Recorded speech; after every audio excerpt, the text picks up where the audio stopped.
আসসালামু আলাইকুম। এখন অনেকজন যে পছন্দ এই গাড়িটা, সো তারা কি করবে, এবিএসটা নিবে না নন এবিএসটা নিবে?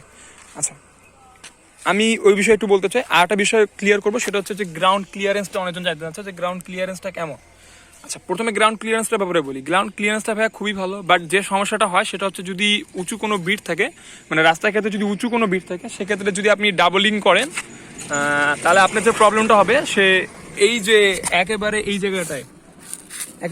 জায়গাটায় আপনার মার খাবে, মানে বিটে ধাক্কা খাবে। বাট আমার 3-4 বার খাইছে, বাট তেমন কোনো প্রবলেম হয় না, এই হচ্ছে। বাট এমনিতে গ্রাউন্ড ক্লিয়ারেন্স ভালো।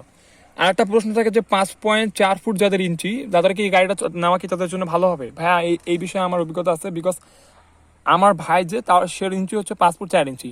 তার যে পার লেভেলটা থাকে, আমি একটু দেখাই আপনাদেরকে, তার পা কিন্তু পুরোপুরি মাটিতে থাকে না, এইভাবে মাটিতে থাকে না, পুরোপুরি এইভাবে হয়ে থাকে। তো তার গাড়ি মনে করেন বের করতে অথবা কোনো জায়গায় মোড় ঘুরাইতে হইলে তার, বা কোনো উঁচু জায়গায় উঠতে হলে তার ক্ষেত্রে একটু সমস্যা হয়। সো এখন ডিপেন্ড আপনার উপর করে যে গাড়িটা আপনারা নিবেন কি নিবেন না, এই হচ্ছে কথা।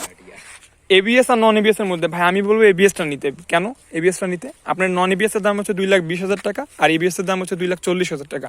দ্য ডিফারেন্স ইজ 20,000 টাকা। আপনার 20K এর জন্য আপনি নন এবিএসটা নিবেন, এটা কিন্তু ঠিক না ভাই। আর একটা কথা বলি যে এবিএস যেটা সমস্যা হচ্ছে, মানে এবিএস যেটা অনেকজন এবিএস এর যেটা ভালো দিক সেটা হচ্ছে আপনি 95 স্পিডে যদি এই হার্ড ব্রেক যদি ক্লাস ডাইরেক্ট চিপে ধরেন, আপনার গাড়িটা স্মুথলি ব্রেক হবে। বাট নন এবিএস এ করলে আপনার গাড়ি অ্যাক্সিডেন্ট হওয়ার সম্ভাবনা বেশি।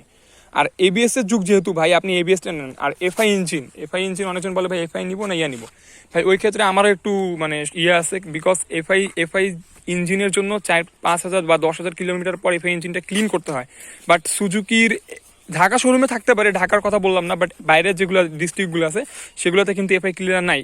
ইনশর্ট যদি আমি রংপুর বিভাগে থাকি, সো রংপুর বিভাগের মধ্যে বিভাগীয় শহরেও কিন্তু এফআই ক্লিনার সুজুকি দেয় নাই, প্রোভাইড করে নাই। তো সেক্ষেত্রে কিন্তু এফআই ক্লিনারদের জন্য একটু ঝামেলা। বাট আমার মনে হয় যে সুজুকি হয়তো এখন যেহেতু নতুন নতুন এফআই চালু হয়েছে সুজুকিতে, মানে আগেও চালু হয়েছে 1-1.5 বছর, মানে 2 বছর হয়েছে। সো এফআই দিয়ে দিবে, আশা করি দিয়ে দিবে। যদি দিয়ে দেয় তাহলে সেক্ষেত্রে কিন্তু আমাদের জন্য ভালো হবে, আর মাইলেজটা আপনারা বেশি পাবেন। তো এই হচ্ছে এফআই নিবেন না নন এবিএস নিবেন না এবিএস নিবেন, আমি সাজেস্ট করবো যে এফআই এবিএসটাই নেওয়ার জন্য। Thank you.